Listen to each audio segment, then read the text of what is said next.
So I made it to Edinburgh. Okay, so I've got like my giant suitcase, all of my crap, and the way Google Maps wants me to go to get to my Airbnb is to take all those stairs. Thanks, Google Maps.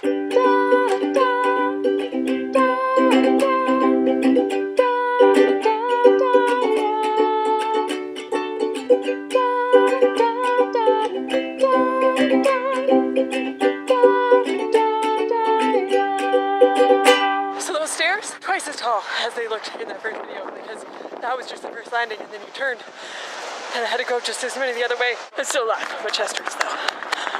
So I'm at my Airbnb and I don't want to show you the rest. She just went out to walk her dog, but I don't want to show you the rest of the place because it's her personal house and that's creepy.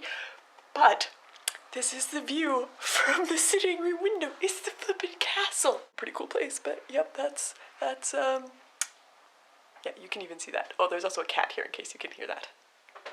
Cats. Alright, I'm going to a concert tonight and I think that I look pretty damn great. Just saying. Good morning. The concert was so much fun. So much fun. I love Amanda Palmer. I don't know what I'm doing today. I'm gonna go get breakfast in the Blue Cafe back here. It's called Cafe Jacques. And then I'm gonna wander down to the train station again and see if I can't find a map of some sort. But yesterday I passed a sign for a tour and it's 2.5 hours and it's just paid by tips. It's mostly free and I freaking love tours. So it's probably what my day will involve. All right, I was wandering around before the tour and I found the castle by accident mostly. Everything's really close. It's very hilly, but it's very close together in this town. The tour was so much fun. Our tour guide was great. I believe it was Little Fish Tours.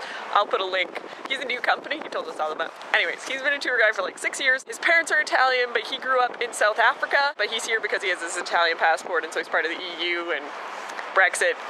Everybody talks about Brexit. I have heard at least 3 different conversations in cafes about Brexit since I've been here. Yeah, that's gonna carry on for a while. Anyway, I learned so much about Edinburgh and Scotland, and there's a little bit of Harry Potter thrown in. It was great.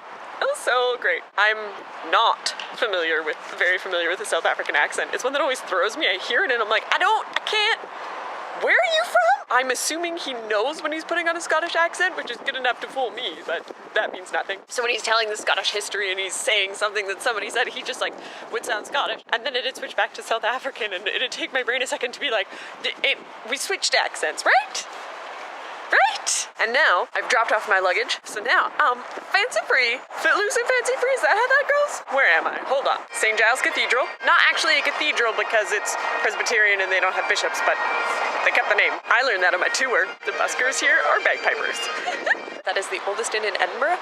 The oldest inn that was established in Edinburgh. There's another one that's in what is currently Edinburgh that's a bit older, but when it was established as a bar, it was not in Edinburgh. It was in a different town that Edinburgh has since consumed. Does that make sense? Hopefully. Anyways, this is the oldest bar that was established in Edinburgh, and I'm gonna have supper there. Change of plans. It was much too busy and very small. So I just had haggis for supper. It was fine. It was yet another meat and potato dish, which I generally like. Good morning. My train doesn't leave until 4:52 today. It leaves at 16:52. That's 4:52, right?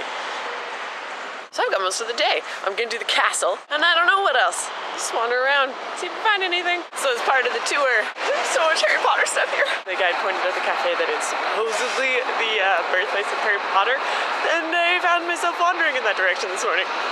We'll see if they serve breakfast. So I'm in the bathroom of this Harry Potter cafe, the Elephant House. The porridge and the tea were lovely, but this makes it worth it.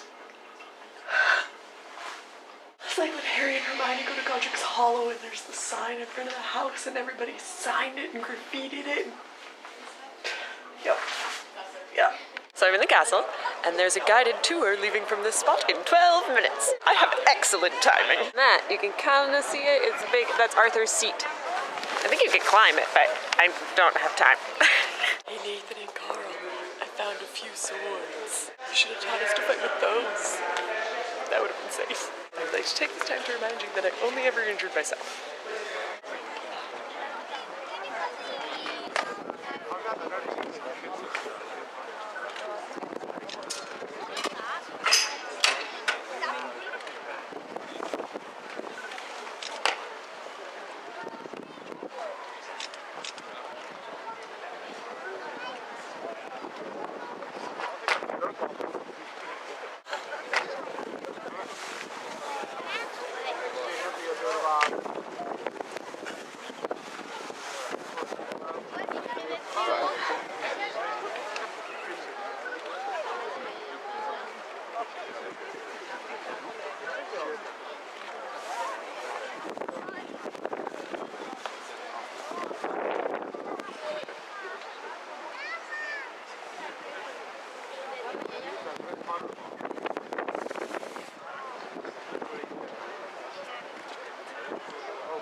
That was a little bit startling.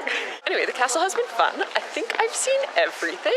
Look, the castles are so cool. I should go to the toilet. I'll see you outside. So my plan was to go to the Scottish National Gallery behind me there. Still the plan. Can I figure out how to get there? There's a lot of fences and road between me and there. I'll figure it out. I got a hot chocolate for my cute little red van thing.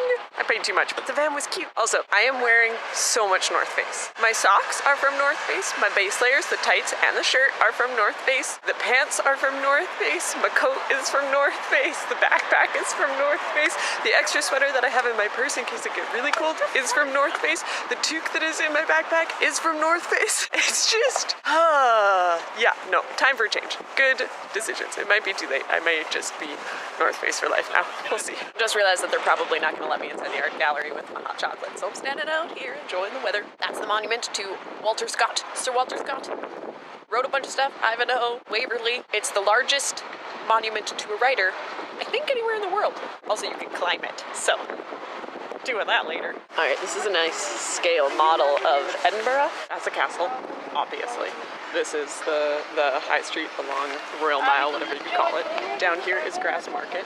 So right there's where I had breakfast, and kind of on this corner here-ish is where the pub was where I had the haggis.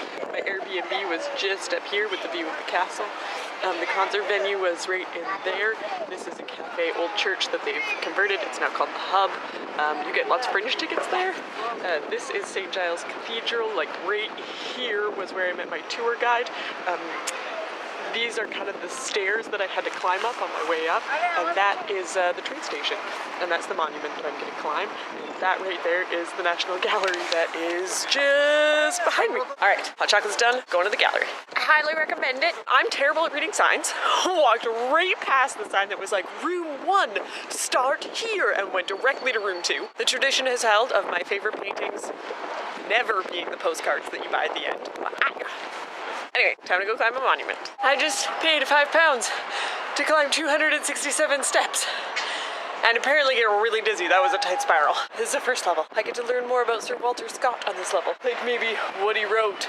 I've never read anything by Walter Scott. That was a bit much. Not even the climbing because I had to go so slowly. Yeah, that was 267 very tight spiral stairs to get to the top. Like there's no mirrors or cameras or any way of indicating except you get to the top of it or the bottom of a staircase, whichever way you're going. There's really nothing for it but to shout and be like, is anybody coming up or down? At the very top where it got the narrowest, it was weird. It was like you'd be climbing, going up, and then all of a sudden the walls around you would just go further in and you were like, is everything falling over? What's happening? I felt it a bit on the way up, but somehow your perspective is different, but on the way down, I couldn't have fallen if I'd wanted to. Like my arms were both hitting the walls and my backpack was hitting the wall behind me. Like that's how tight the turn was. It was a conscious decision to like push against the wall to get down to the next step.